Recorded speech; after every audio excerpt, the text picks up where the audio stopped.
Oh, hi there, everyone, and thanks so much for joining us today for the Walters Claw in Boma session on drive revenue growth, engage clients, and help them navigate policy changes. So now I'd like to hand you over to Charles and Michelle. Over to you. Thanks, Susie, and thank you everyone for joining us today. Business Fitness New Zealand has been working with Boma now for over 2.5 years. Boma is a digital marketing communications platform for accountants with ready-to-share content for emails, social posts, and blog posts. You'll find business fitness content in the Walters Claw Premium Library in Boma, which you can share with your clients. And welcoming also today Charles Clark from Boma. Thanks everyone for joining us. Today we're going to look at some of the strategic goals and challenges facing firms at present from some recent Walters Claw research.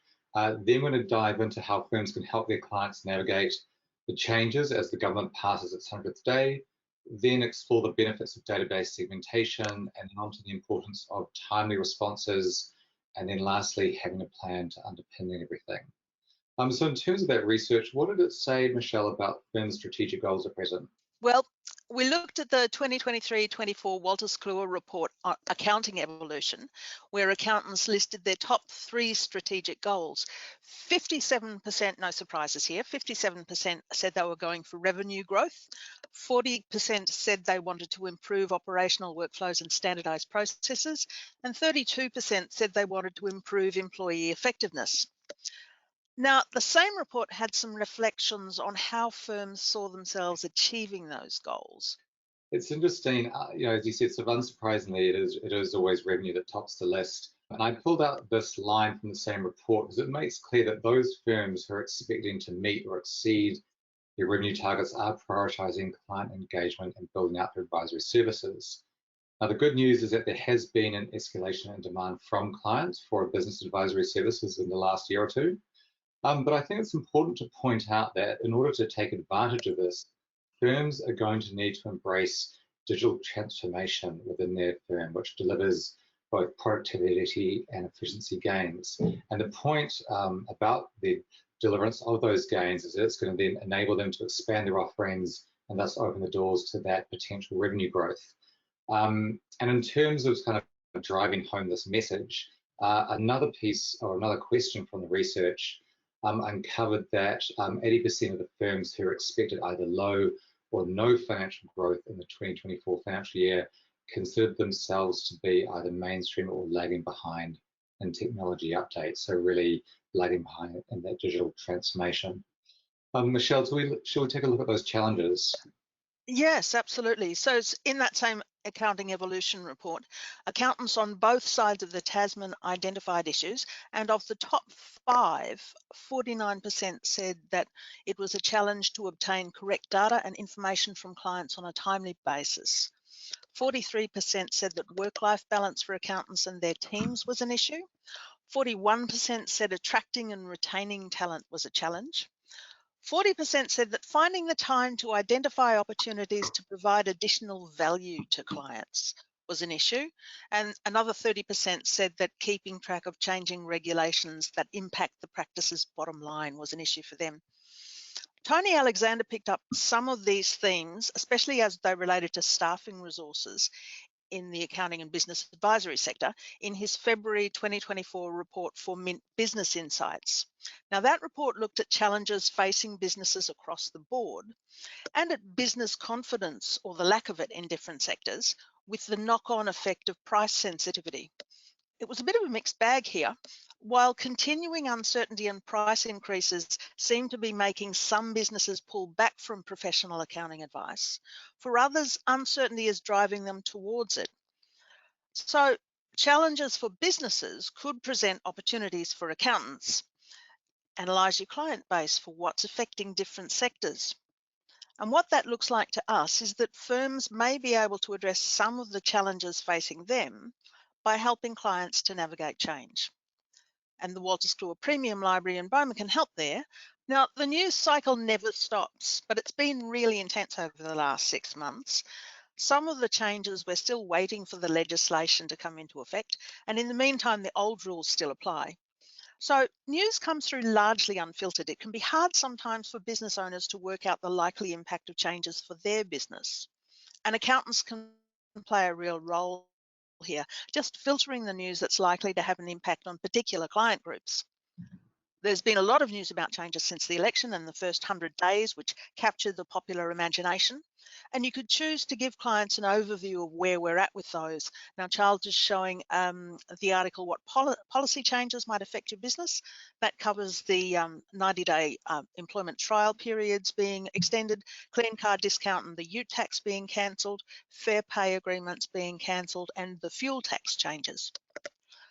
If you wanted to reach residential property investors, you might choose an article like What Property Investors Need to Know.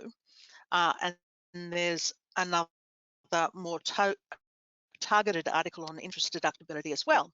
But with what property investors need to know, interest deductibility has been such a hot issue. And we're waiting still for the legislation to bring in the changes, but the government's just said that when the changes do come in, 80% deductibility will apply for the 2024-25 tax year. Now, just noting that until yesterday, the figure for the 23-24 tax year had been at 60%. That allowance will remain now at 50%. You could also mention other changes we're waiting on, such as changes to the bright line test and the removal of depreciation on commercial buildings and so on. So as well as talking about things that have been in the news, you also need to be able to let clients know about issues that haven't had so much media attention. Some changes have come in more or less under the radar, but they do have potential to seriously affect certain kinds of businesses and certain kinds of taxpayers. Now, a good example here is the changes for online marketplaces. That's something that hasn't had a lot of news attention, but it might have a wide impact. Thanks, Charles. So these changes may affect various client groups. They break down into two. From January, there are information disclosure changes, and from April, there are GST changes. From January, online marketplaces must collect and report information about sellers and transactions on their platforms. This makes income earning activity much more transparent to Inland Revenue. And the scope is pretty wide. It covers short stay accommodation platforms like Airbnb, ride sharing platforms like Uber, platforms where sellers share assets such as cars, caravans, parking spaces, storage, and platforms for personal services, things like graphic design, website creation, odd jobs like deliveries, pet sitting, furniture assembly, or trade services, which may or may not affect a larger section of your client base. If you do have clients who are contractors or just taxpayers letting out the family batch, or others you think are likely to be affected, you might like to give them a heads up. Remind them about declaring this kind of income. The first reports from online marketplaces are due to reach Inland Revenue in February next year, and they could be interested in undisclosed income for the 23-24 tax year. Even bigger changes come in April, when online marketplaces must collect and return GST on services provided in New Zealand. The scope's a bit more limited here than that applying for information disclosure changes, but it's still wide enough. It covers short stay and visitor accommodation, ride sharing and ride hailing, and food and beverage delivery services. So the change applies whether the seller is GST registered or not. It mightn't be such a shock for your GST registered clients, but it could be for your clients who aren't registered, and there are some special rules that apply for them. You can prepare them for this and sketch out how you can help. And if you think clients in this group are likely to be a bit more price sensitive, propose helping them through a transitional period. Charles, could we have a look at how you'd reach out to clients to let them know about the changes on this? Sure, thanks, Michelle. So look, as well as being able to put this on your website as a blog, you can choose to send this out in a campaign. So if I quickly click on Deliver and Campaign, you'll see I've got options to send this out to my email audience, out to my social media channels, and for today, I'll just choose both. So we'll call it Online Marketplaces Tax New, and that's just for your internal account purposes, so you know what you've been sending out. Now, the next stage is to think about your social post, and you can see we've written one for you here. Now, you may wish to insert a hashtag, and it could be your business name there, and then maybe some other, couple of other hashtags like, tax, or New Zealand, you know, SMB, things like that. Now, obviously, you're free to make any changes you want to the body of the social post. In this case, I think we'll just send it as is. And you can see down below, we've also got a full branded web page where the people who read your social post can obviously go through and read the full article and download the guide to online marketplaces.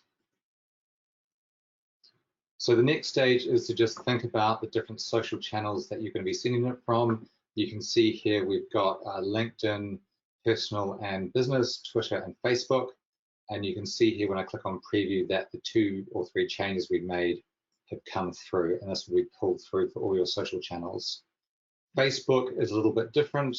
They don't allow us to fill a post on your behalf. It's very easy to get around. Just click on copy and paste, and you can see there that those changes have all come through as well. So now with our social channels done, let's have a look at email. And in this case, the first thing we're going to do is think about who we're going to send this particular email to.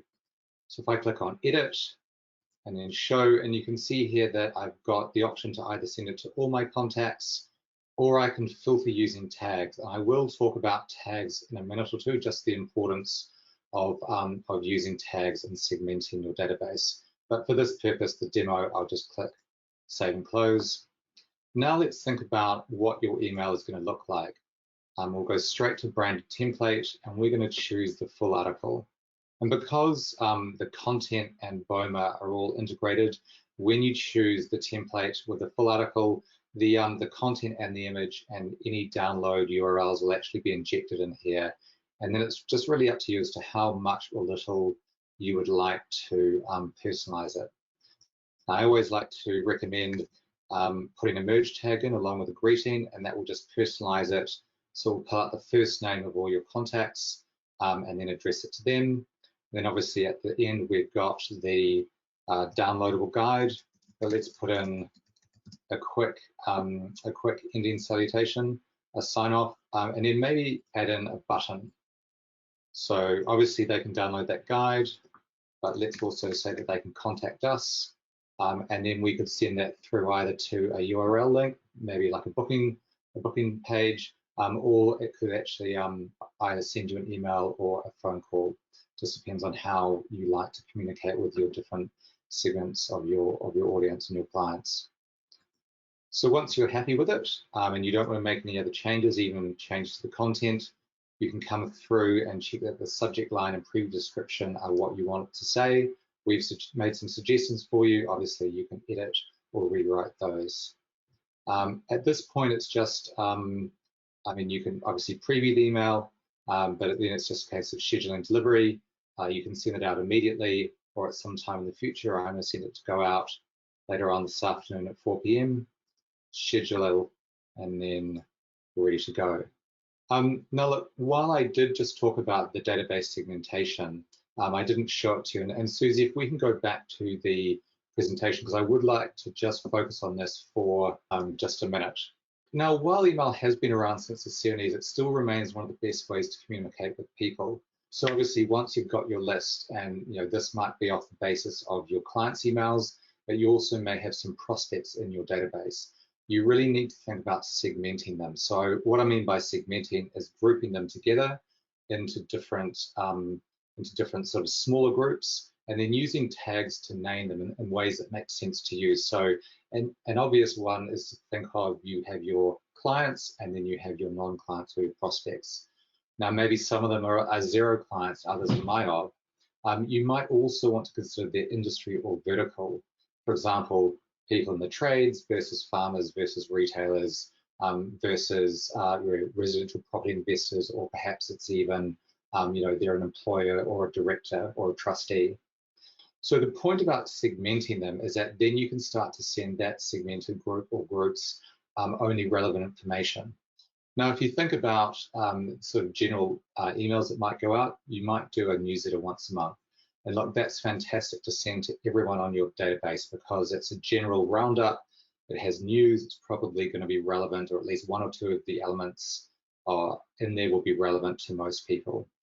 But there are other times when you think, okay, I've got a specific piece of information and it's only going to be relevant to one or two segments of my audience. So there's no point me sending it to everyone, because for those people who it's not relevant, it's just going to, bother them and annoy them.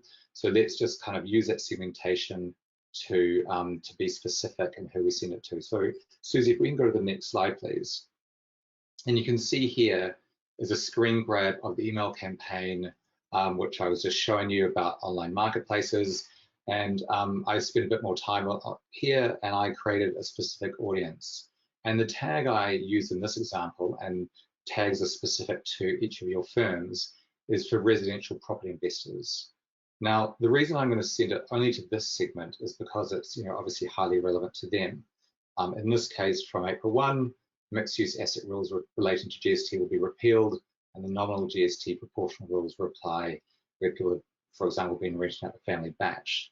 So while you could say that this legislation also affects tradies, you may prefer to send tradies a separate email where you can play with the language, i.e., it might be a little bit less formal. Maybe the subject of the email is different, or maybe the call to action will be different to those who are under the residential property investor tag. The point here is that you can customize your emails to the specific audiences, which is going to make them more likely to engage with it and more likely to take the action you desire. In this case, being in contact with you, so that you can obviously, if you've already offered them that service, you can fulfill that obligation, or indeed talk to them about maybe a service that they didn't have, but you can obviously upsell them. Now, the point here is, you are sending emails to the people for whom it's relevant, but you're also freeing the rest of your database from receiving emails that aren't relevant. And in both cases, this is going to help underline your role as a trusted advisor who understands their businesses. And this is both in terms of what they need and what's important, and also what they don't need. Now, Michelle, now that we, in this case, have alerted clients to some of the changes that are coming, what are some ideas for how a firm might like to prepare and handle the process of addressing some of the inquiries that may come off the back of this activity? Sure, thanks, Charles. Now, timely responses is, it's something that we all include in our KPIs as often as we can, but you can use Boma and Wolters Kluwer to get ahead of the curve by sending out social posts, blogging and emails, etc., and streamline the whole process of devising content and reaching clients. Now, it's important to plan how to do all this without creating a huge bottleneck for yourself. You will get client queries from what you send out, so handle them in a way that's both timely and time efficient. Make sure that your staff isn't overwhelmed by an influx of queries.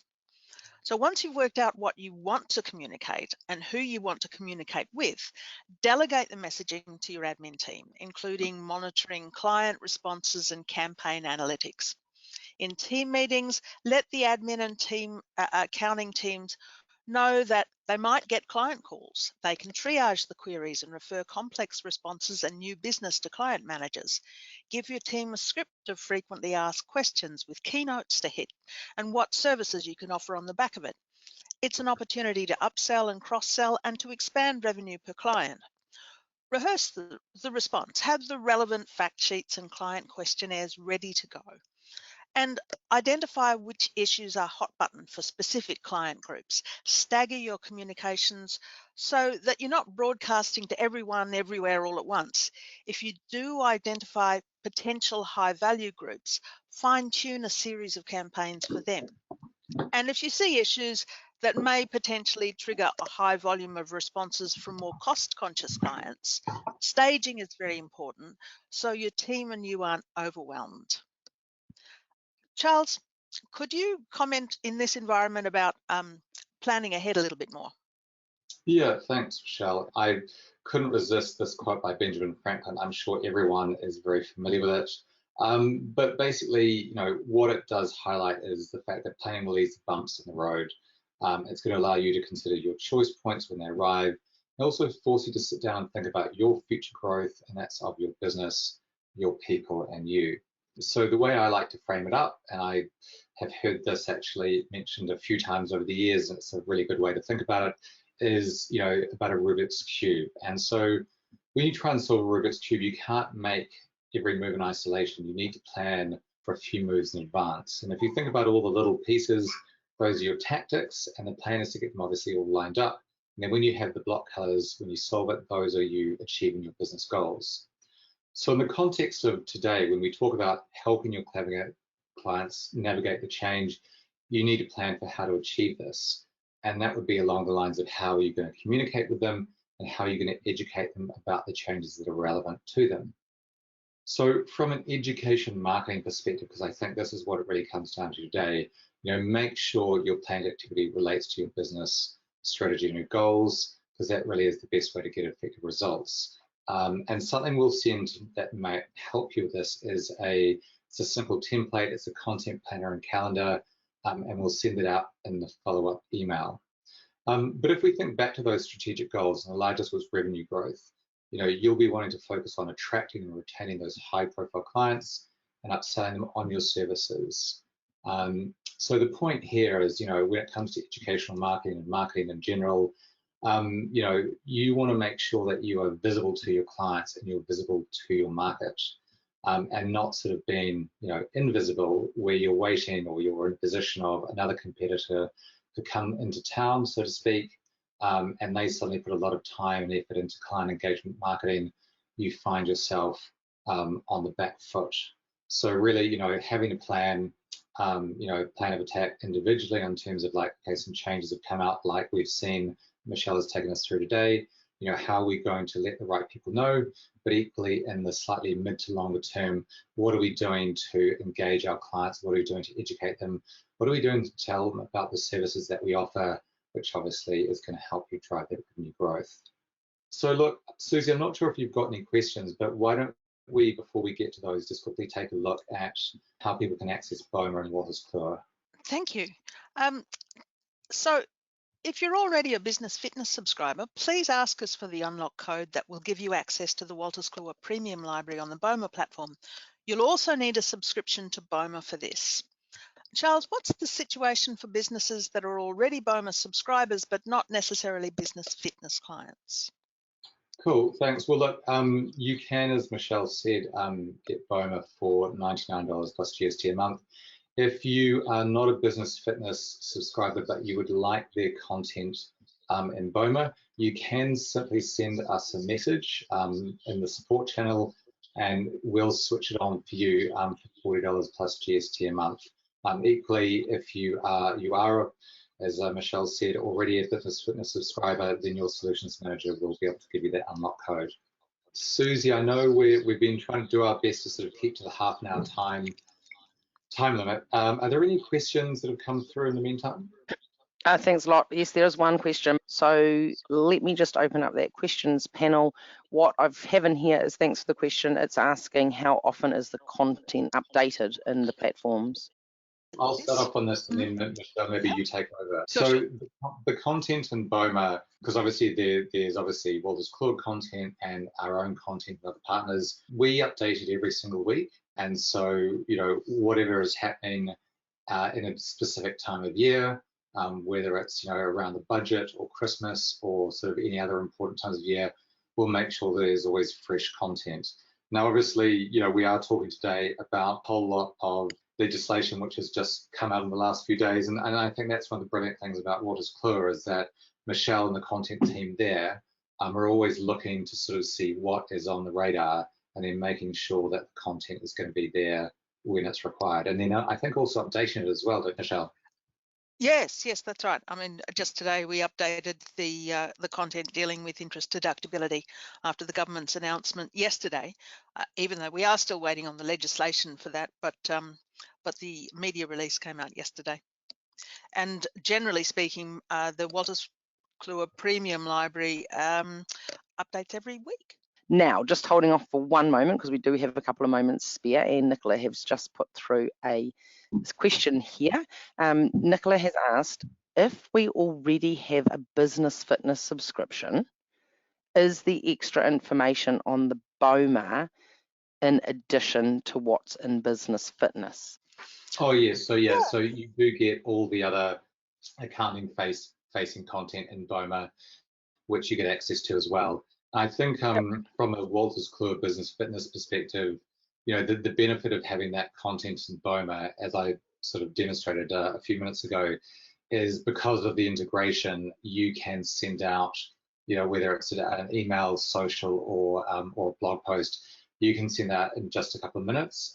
There's no sort of cutting and pasting into, maybe a third-party email or sort of social provider. It's all kind of comes perfectly sort of streamlined and efficient. And I suppose that really speaks a little bit to that digital transformation piece we were sort of mentioning before.